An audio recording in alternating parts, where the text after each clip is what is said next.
Hello, everyone. Welcome back to our Bible teaching.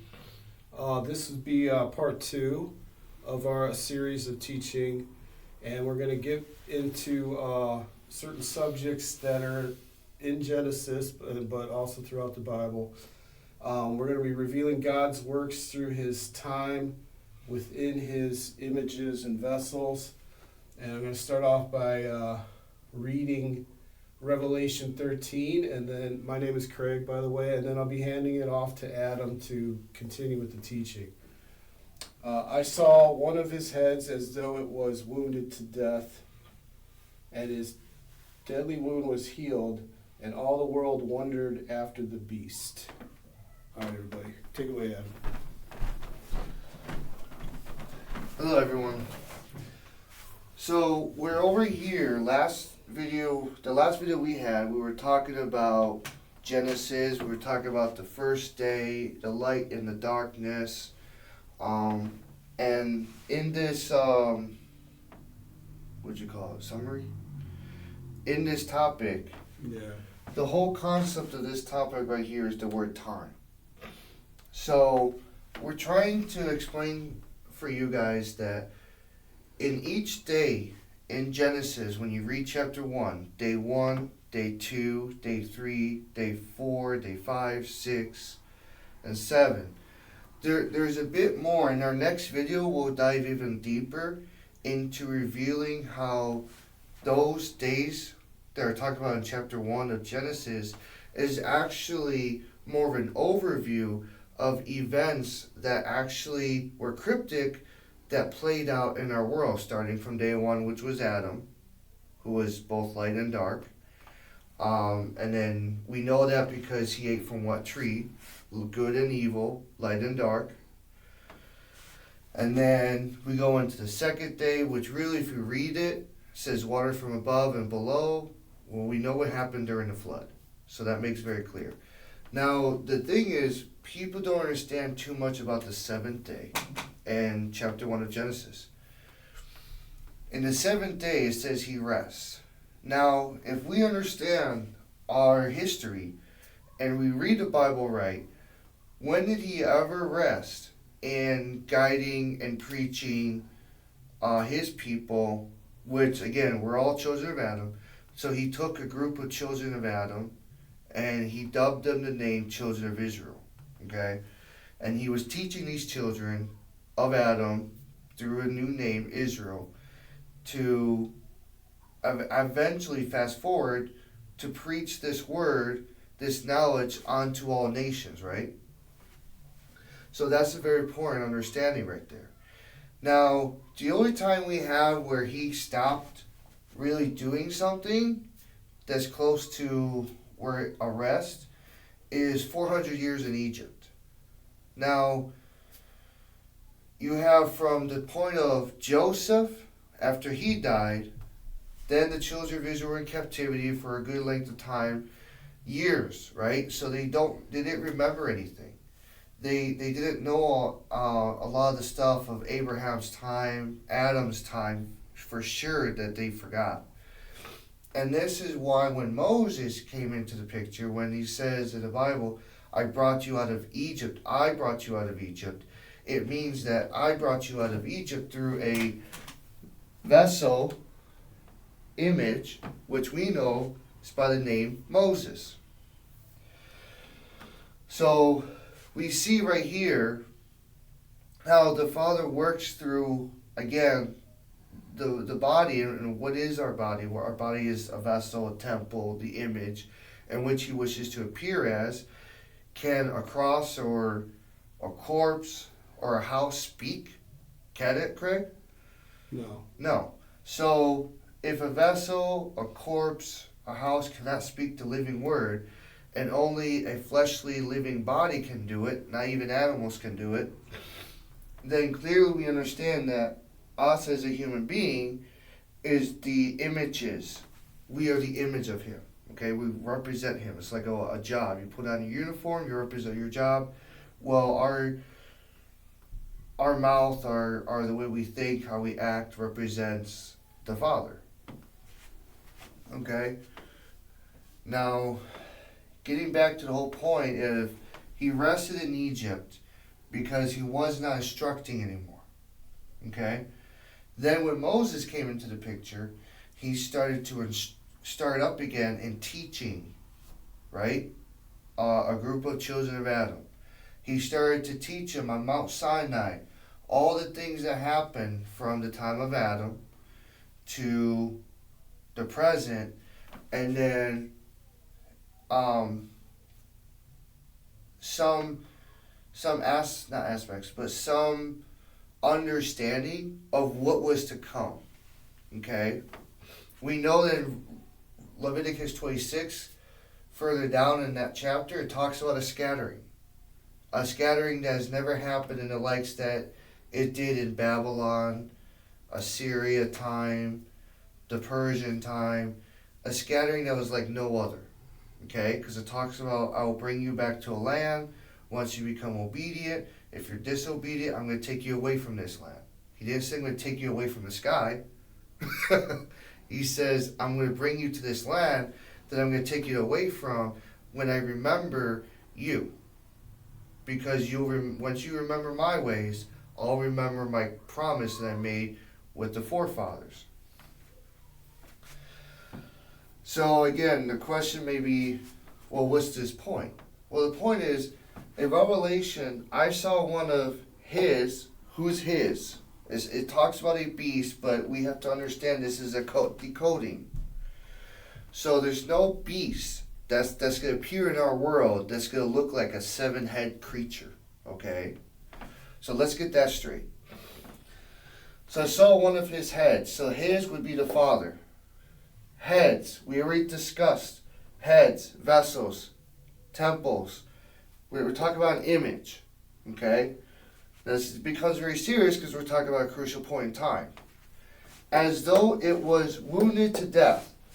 What does it mean, as though it was wounded to death? It means that something happened to a person in time that would seem like that person died. Wounded to death, right? Wouldn't you say, Craig? Yeah. So wounded to death. Now we know everyone assumed, far as their knowledge was, Emmanuel was dead. Which everyone, for a lack of better understanding, calls Jesus. I say that because, again, if we follow the words, Isaiah said the name first, which was Emmanuel. Okay? And then they changed it to Jesus, connecting to a different name, which was Joshua, which is Yahshua. So, in the Hebrew tongue. But Isaiah said it way before, Emmanuel. That's nothing close to Yahshua, right? Yeah. So it was Emmanuel. Now, understanding, it even says it one time in Matthew and then it's gone. So think about that. Wounded to death, so they assumed he was dead. As his deadly wound was healed, what point of time do we know of a person who was wounded that many people saw? Because we'll find that out in verse 4, if you can get that ready for me. Yeah, I got it. In verse 4, we're going to find out more about what's going on. But his deadly wound was healed. So this person died that everyone saw. So we know it wasn't just a few people saw. It was known, okay? It was talked about. So a person died whose wound was healed. We're talking about a resurrection, right? Yeah. A healing of a wound to death. That means, again, the person was assumed to be dead and then becomes healed. We're talking about the resurrection. So it's very clear this verse is talking about the crucifixion. Where the hell do you get it? It's talking about some beast in the future. And then all the world wondered after the beast, which we now know we have a name for, Emmanuel, which was a son of who? Man? No, a son of Israel. Because if we say he comes from David, right? Was not David a son of Israel? Yes. So if David was a son of Israel, and even in Luke, Emmanuel says he comes from the son of Adam. It's very clear, folks, the lineage here. You're going to have a lot of different groups of what so-called churches And they're going to try to preach a whole bunch of different stuff and deceive you. What I'm doing is I'm revealing what is very clear. If we understand history. Sorry. So all the world wondered after the crucifixion, Emmanuel. Now, if some of you might right now watching this video, when you do click on it, say, well, show me. Okay, go to the Catholic Church. And in the very beginning before they do anything, they walk around with a big cross that has an image of a human being on it, which again we know what that name is. That would be Emmanuel. And they're walking around, and then they go to their altar area. They sit down, and then they start talking. So, right there, and then not even that. All the churches are always talking about now the crucifixion. What church talks more about the events of Egypt with Moses, or even Adam being the forefather of us all as an image, as the spirit going into a fleshly body and making it a living person, because the word is living word? You don't hear people talk about that. You don't hear people talk about Moses. You don't hear people talk about the prophets, where it says, man should not live by bread alone, but by every word that proceeds from the mouth. It says mouth of God. Okay, great. Isn't it written, ye are gods? Right? So that means that the prophets, how could they be God if his spirit wasn't in them? His word, right? Because Emmanuel makes it very clear, I am the word. I am the spirit. I was in the world. What does that mean, in the world? That means he was in the flesh. Doesn't that make more sense, folks? I am that I am. To Moses, you and I are one. This is the Trinity. So, okay, let's go to... Want me to read 4? Yes. All right, I'm going to read Revelation 13:4. I am going to reveal some of the words, the deeper meaning. Like the word dragon is the Father. All right. And they worship the Father, which... No.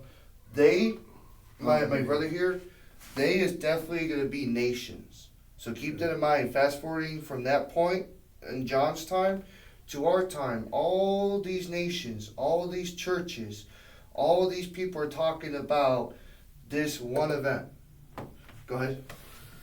And the nations worshiped the Father, which gave power unto, it says beast, but it's Son of Israel. And they worshipped the Son of Israel, saying, who is like unto the Son of Israel? Who is able to make war with him? Now, to make war with him, that means who is able to stop the Father? Who is able to basically stop his plans? I mean, even Emmanuel said, Father, if this is what your will is, then let it be done. He couldn't change that. He knew he had to be crucified. Moses, he didn't want to go. You think he wanted to go back to Egypt and talk to the Pharaoh, his, stepfather? Or however we call that? Pharaoh, the Pharaoh was like because he was adopted. Yeah.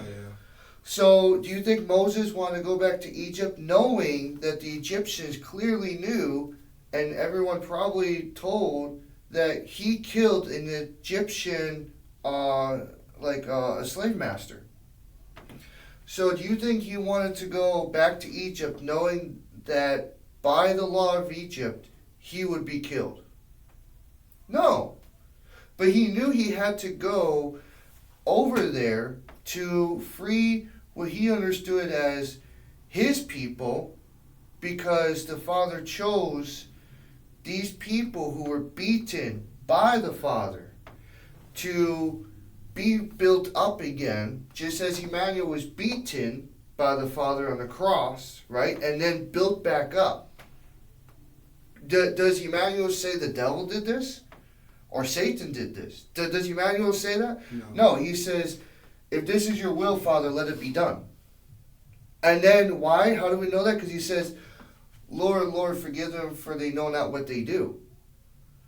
So he put Emmanuel as a sacrifice, a sin offering, for us instead of killing us. So Emmanuel's pleading just as Moses did at Mount Sinai. Who said he was going to wipe out the children of Israel and then restart everything from Moses' seed?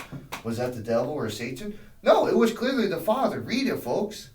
Mm-hmm. So the Father's not a hypocrite. And he doesn't change the way he talks. He's the same as yesterday as today. So we have to understand the Bible in its correct language. Okay? Now, we have that Revelation 13:4. And then it said in 13:4, it said war, right? Can we get this Jasher? Yeah. 34:70. Now, for those of you who are not familiar with the book of Jasher, it's mentioned in the book of Joshua and it's mentioned in the book of 2 Samuel. Once in both books, but it does mention a book that was clearly understood by Moses, by the children of Israel in the past.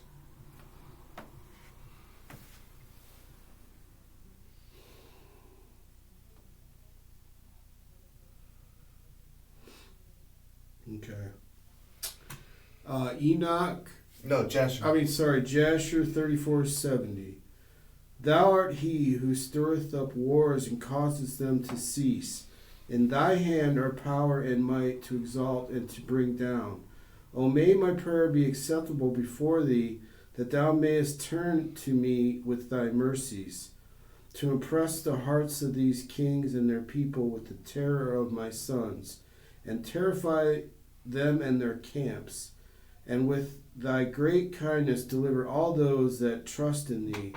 For it is thou who can bring people under us and reduce nations under our power. Wow. Now let's go to Daniel and we'll see if Jasher has any validation. Because it sounds very similar to what Daniel chapter 2 actually talks about. 2:21 to 23. Okay.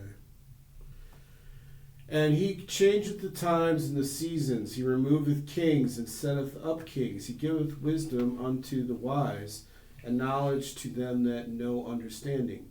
He revealeth the deep and secret things. He knoweth what is in the darkness, and the light dwelleth with him.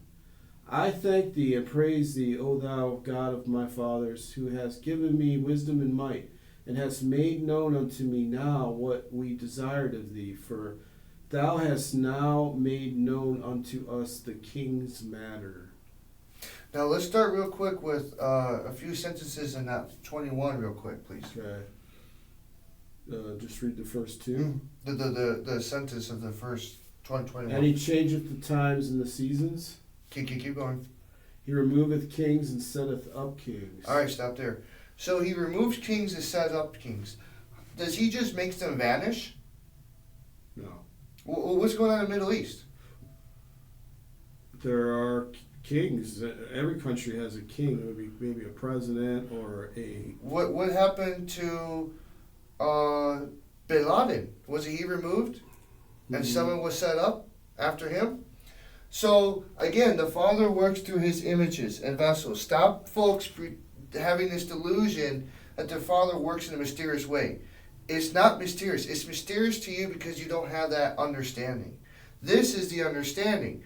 Now it will make sense, right?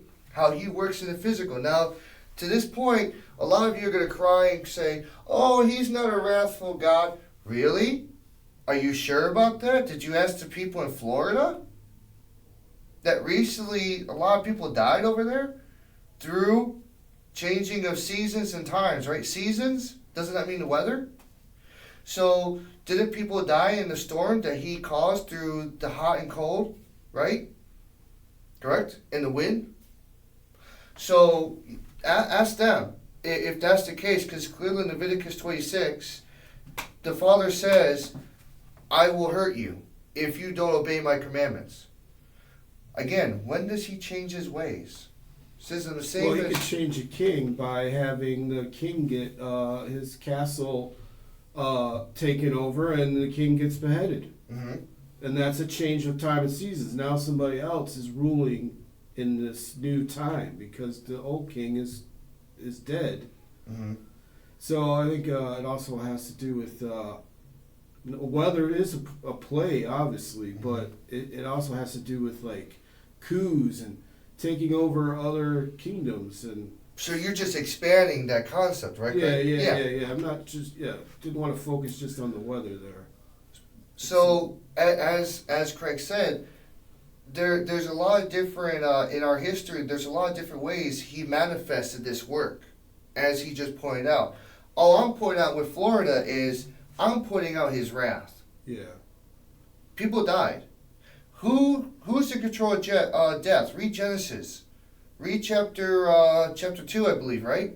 It says, I'm not saying you have to read it, but I'm saying for you folks, when you go, read chapter 2, it'll tell you who started death. Because Adam never knew death until he ate from knowledge, understanding both good and understanding bad, but did he have a complete understanding? No. He had to go through physical actions, physical hardship to understand pain, and the opposite of pain is to be joyful after the pain is done. Repentance to, once you repent of something you did wrong, you feel better, right? So if our emotions are all made in the image and likeness, the likeness of the Father himself, that means he too has emotions. It's very clear he has emotions, because if you read the Bible, he was very upset when the children of Israel were making a golden calf, right? Yeah. There was times in the book of Jeremiah, he was very upset. Really? If you guys aren't sure, let's look back at the flood of Noah. That wiped out a lot of people.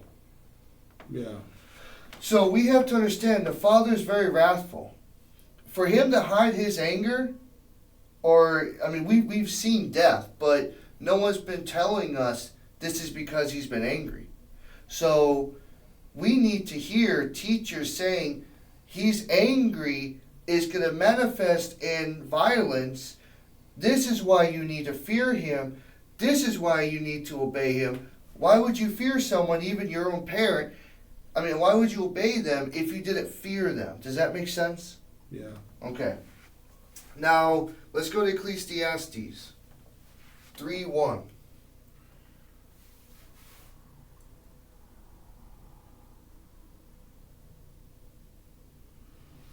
Ecclesiastes 3:1. To everything there is a season and a time to every purpose under the heaven.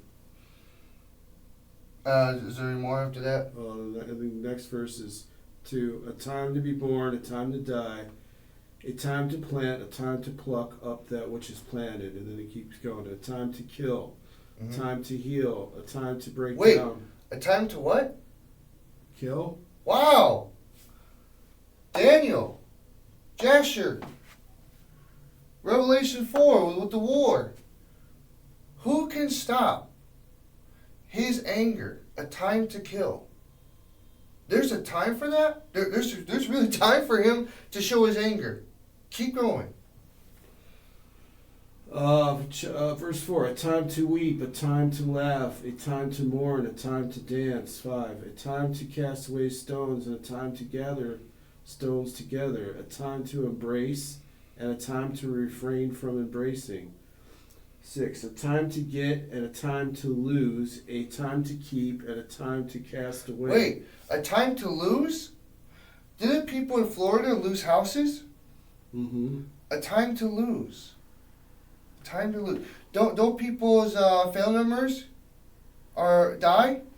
A time to lose. Yes. So we see in Ecclesiastes, I'm sorry folks I didn't put more up here. What is that? Where did you stop? I stopped at, I'm sure we could keep going. I stopped at 6. So we'll just, for you folks at home, you can go and probably, as Craig said, you can read beyond 6. but we'll just give you the reference of 1 through 6. So it says a time to kill. Who's in control of all this? Clearly the Father.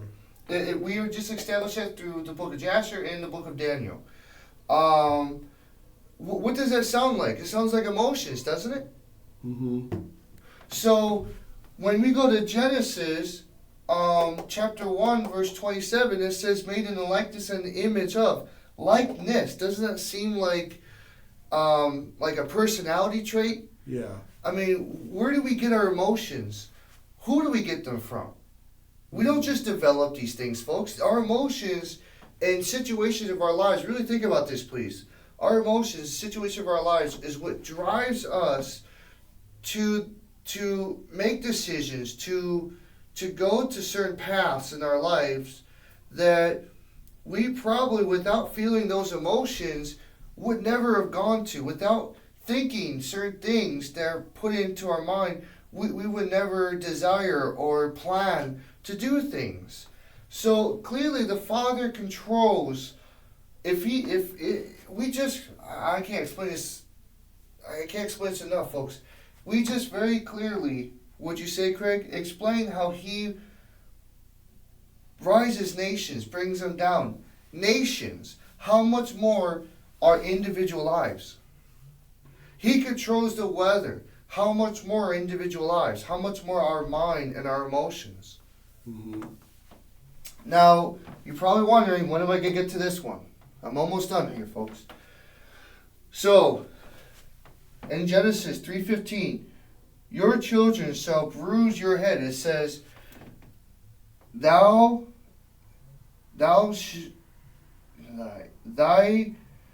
shall bruise thou head, in King James. So we just updated language. Your children, again, who crucified Emmanuel? Now again, we're all children of Adam, okay? But Emmanuel is known as the son of Israel. He came through Mary. Mary is a descendant of David. So he's not saying Rome is doing this. He's saying the people that are, in a way, closer to me in a blood-related lineage, right? Like your mom and your dad are closer to you than your neighbor in a blood-related lineage, right? Mm-hmm. So if we understand it from that concept, even though we're all children of Adam, so we're all family, but he's referring to who desired to kill him. It was the Pharisees, right? The Pharisees manipulated the crowd.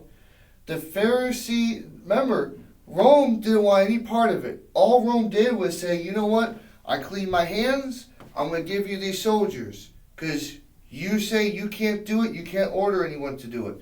So you want to order this man's death through us to do your dirty work. Okay? We will do that. But keep in mind, you're the one that's planning this. You're the one that's telling the soldiers what to do. Okay? So your children, now we understand that as the Pharisees, shall wound, bruise your head. As I saw one of his heads, again, multiple heads, but a particular head received a bruise. Bruise on your head. You don't see an S, right? But you see it up here. We're getting somewhere, right? And you shall bruise their heel. If we're not sure what this means by heel, has anyone seen the movie Troy? You've seen it, right, Craig? Troy. No. Okay. Sorry for the coughing in the background. So, in the movie Troy, I forget the guy's name. Oh, is that the one with Brad Pitt? Yes. I saw parts of it. Okay. Well, I forget the guy. Oh, Achilles. Achilles, thank you. So Achilles is the character that the actor Brad Pitt plays in Troy. Now, why is this important? Because, again, this is loosely based on real events. The particular scene in the movie that's really based on real events is Achilles' heel got pierced. Now, when your heel, and that's why they call it on the back of your foot Achilles' heel now, because they never understood in the past, if you wound this part of your body part, you can't rise. You can't get up. But the Father knew it. He clearly knew that. You destroy the heel of someone, they can't rise up against. So, thou and you shall bruise their heel. Are we talking about the great war that's supposed to come of Gog and Magog, which is one side would be the whole born again children of Israel versus the ones that don't want to convert to being born again, which we call Gentiles? So clearly, we will destroy our enemy. How? Because they won't be able to rise. How is that? Well, we just talked about how the Father controls wars. Yeah. Look at what's going on in the Middle East. Israel is outnumbered, that nation. Now again, is that the true children of Israel that's over there that has that name Israel? No, because they allow, I know you guys are going to get mad at this, but you need to hear the truth. They allow LGBT, gay and lesbians, and many other sins to stay there. And Joshua, which everyone calls Yahshua, would not go for this. Even Moses would not have gone for this.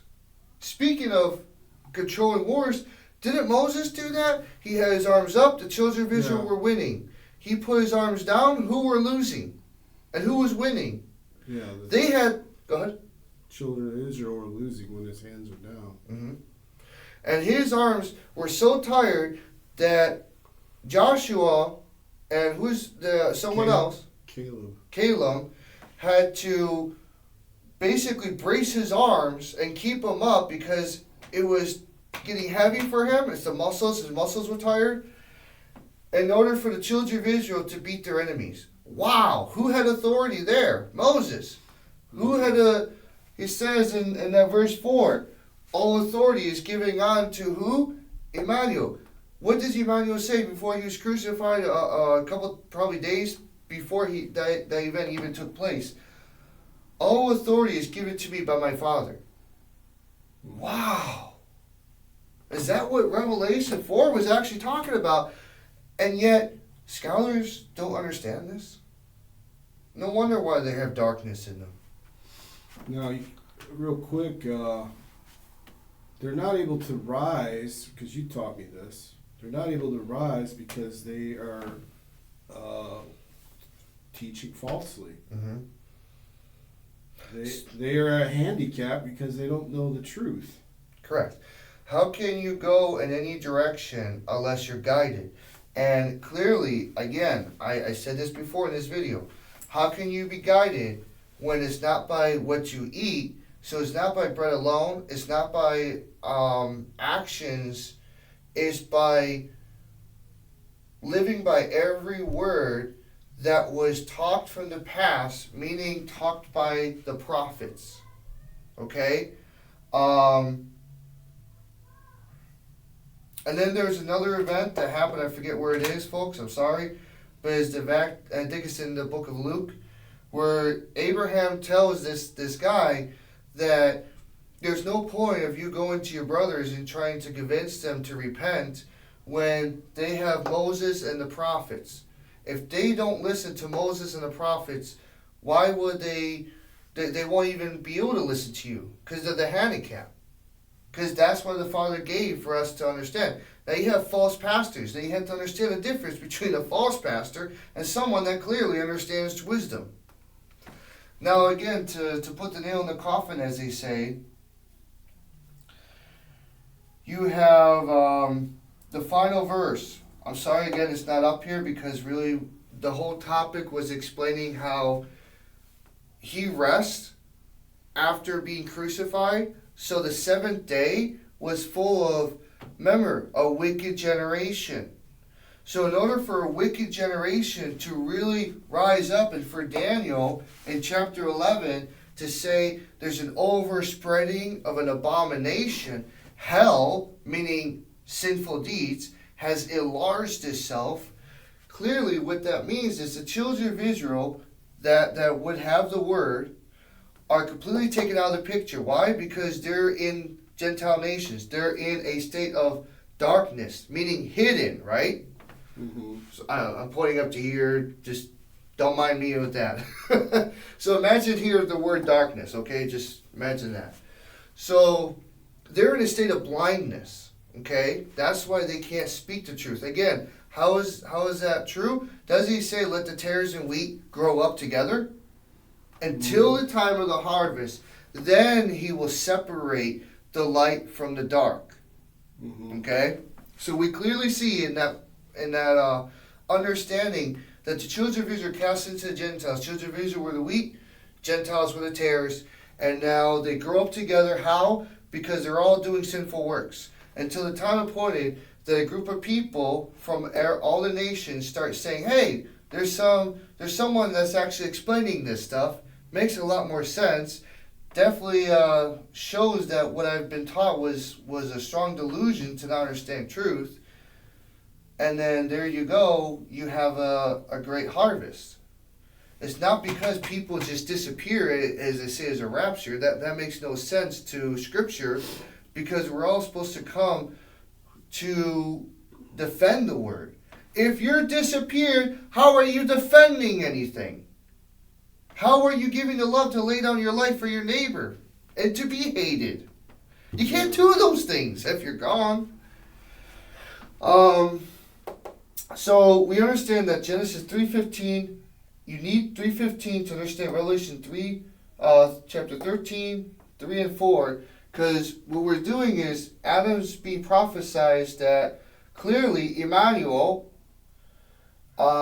is the one that receives the dead of wound, which is the crucifixion. He resurrects because it was healed.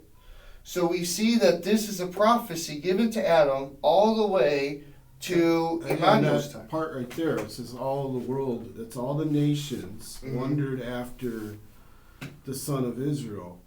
So they got focused on just that one head, this one son of Israel, and that's where they stumble.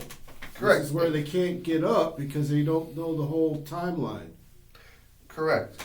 And again, this will be because Craig said that. I would put here in the notes that, do you know where that is? Where it says, it's in John, I believe, where it says, if you knew Moses, you would know me. Oh. So what he said was very true. They focus on one head, one person. But what did he say? If you knew Moses, you would know me. If you don't know Moses' words, how will you be able to comprehend what the Father's been saying since the time of Adam? If you don't know Moses, who spoke about Adam? John 5:46. Go ahead and read that. John 5:46, people. For had ye believed Moses, ye would have believed me, for he wrote of me. That's the King James version. So hold on. What did you say? Repeat what you said, please, about they focus on one head. Yeah, well, yeah. They are unable to rise and know the full truth because all they do is focus on the one they killed, which says in that verse, they bruised the head, they killed the one, and then they wondered after that one son of Israel. Instead of listening to all the words of the prophets. And then don't listen to all the words of the prophets, so that is why they have a bruise on their heel and they're not able to rise up. They're they're kept in a certain place for man should not live by bread alone, but every word that proceeded from the mouth of the Father. So if they can't understand what you guys just heard, and understand that you have to live by every word, not just Emmanuel, because he said he comes as a prophet, folks. He even says, you killed the prophets, you wish to kill me. So he's backing up, he says, think not come to destroy the laws, nor the prophets. Meaning, he just said, if you live by every word of the prophets, if you knew Moses, which is a prophet, you would know me. He never came to destroy the works of the prophets or their words. So churches, stop teaching lies. Okay. Anything you want to add? Well, I don't want to keep the video too long, but right after Revelation 13:3 and 4, and there was given unto him, I actually think it's the nations, a mouth speaking great things and blasphemy. That's the church. The church. So again, it goes to, because, all right, you're talking about a head. The world, the nations wonder after this one head. Mm-hmm. And then they speak blasphemies because, one, they don't know the whole history. They narrow in on one aspect of the head. And they say that all my sins will be forgiven if I say the name of this head. And when actuality, when they say Jesus, they are doing blasphemies. Because what my what my brother is trying to say too, folks, is the church is saying that only Emmanuel is a son of his Father, a son of God. But how is that possible when it says, if you listen to my commandments, you shall be my people, aka children, I shall be your Father? Where is it only one of the children of Adam? Because remember, Adam came from Mary, right? Mary came from Adam. So where does it say that one child of Adam becomes this only child of our Father, of God? No, it never says that. Even Emmanuel does not say, I am the only son. Ha ha ha ha. No. He even tells John, don't bow to me, because you're supposed to be like me. Take this bread, eat it. This is of my body. Join me in how I am. Take this wine. This is of my blood, aka spirit. Take it in you. Take the new wine in you. Pour out the old wine. Be like me. Let them be as I am. Let them be as me. As I am one with you, O Father, let them be one with me. One with me. One mind, speak the same thing. How one Father, right? One God, one baptism. How is it here, folks, that the church, and it's okay for you, I guess, that you listen and eat blasphemies when they say you don't have to listen to Moses, you don't have to listen to the prophets, you just have to listen to that one head.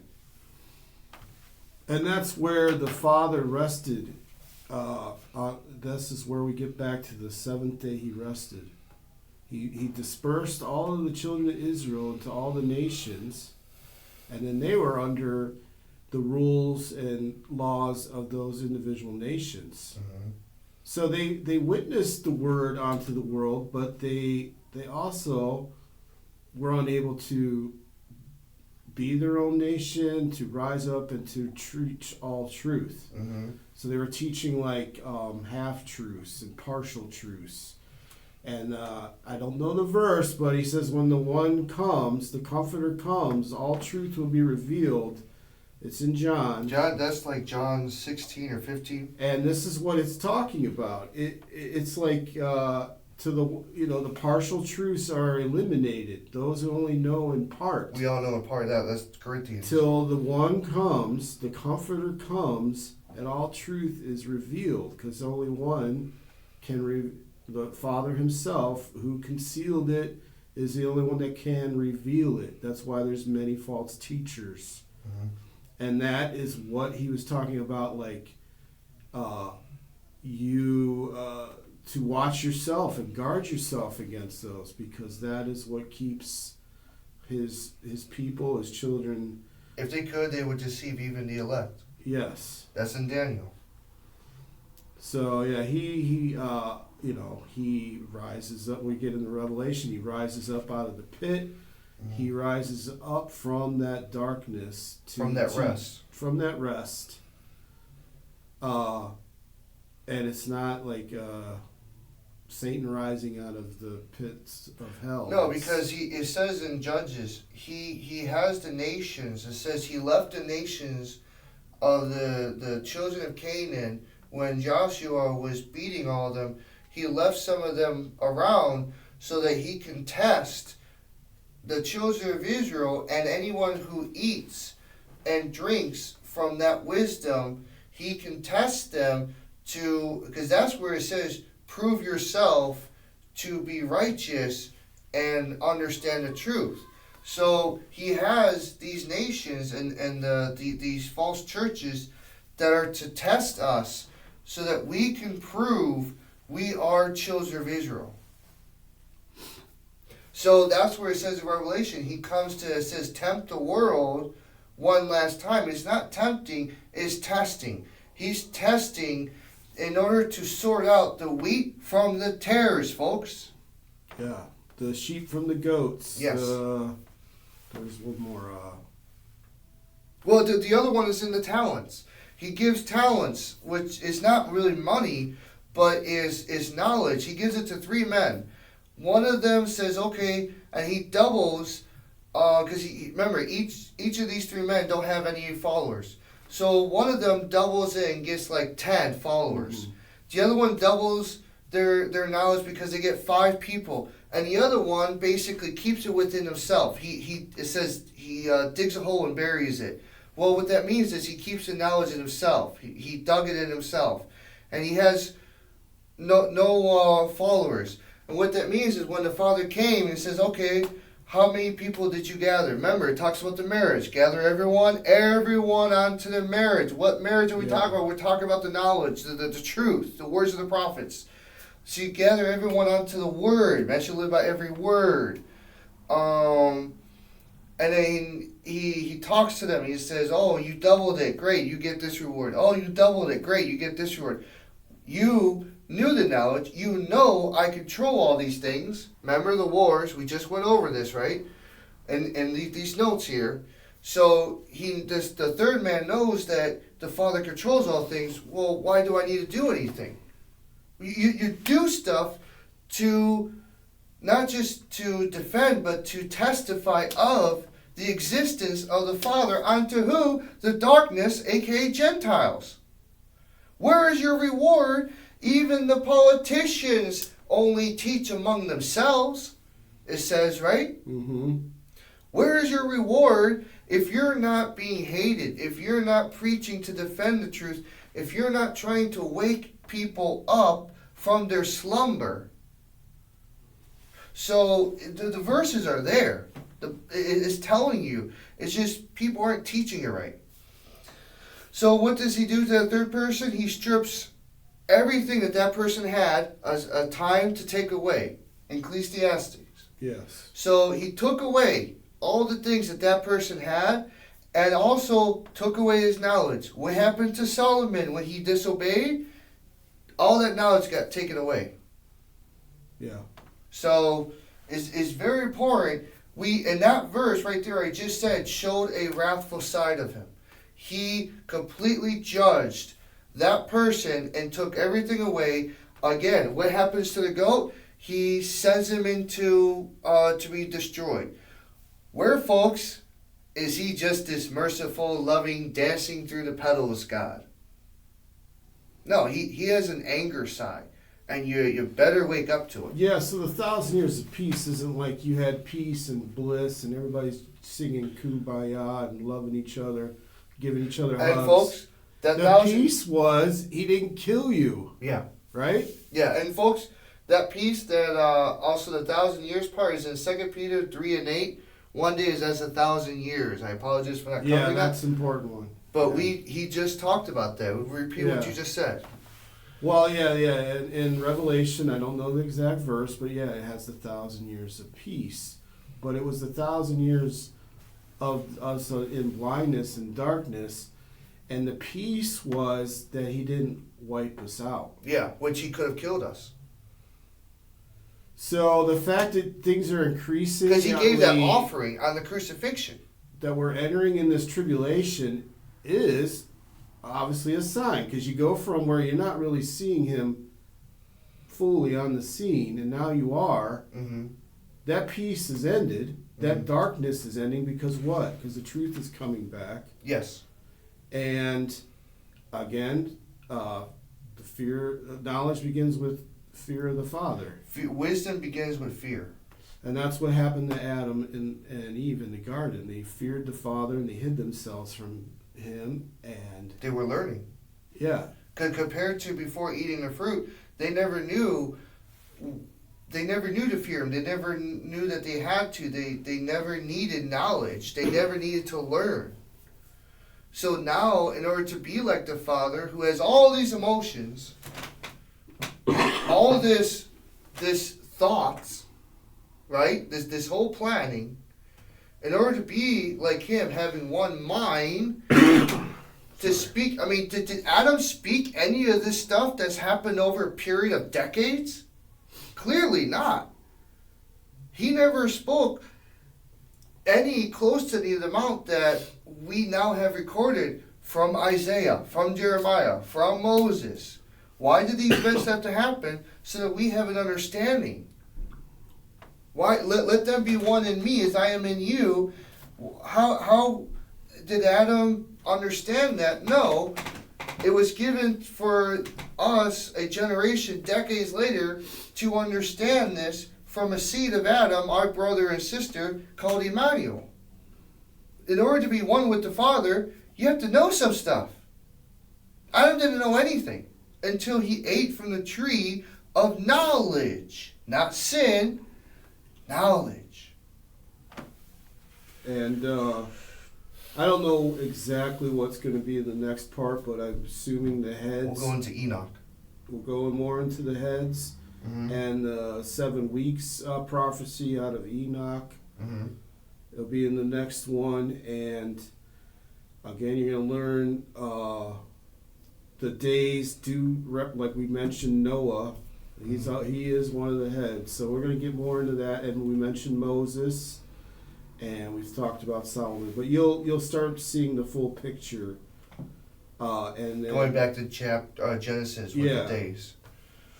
So, again, any questions you might have, please leave them in the comments, and then look forward to our next teaching where some of the loose ends are going to get tightened up and you'll understand better. Mm-hmm. All right, everybody, thanks for coming and viewing our teachings, and see you soon. Bye.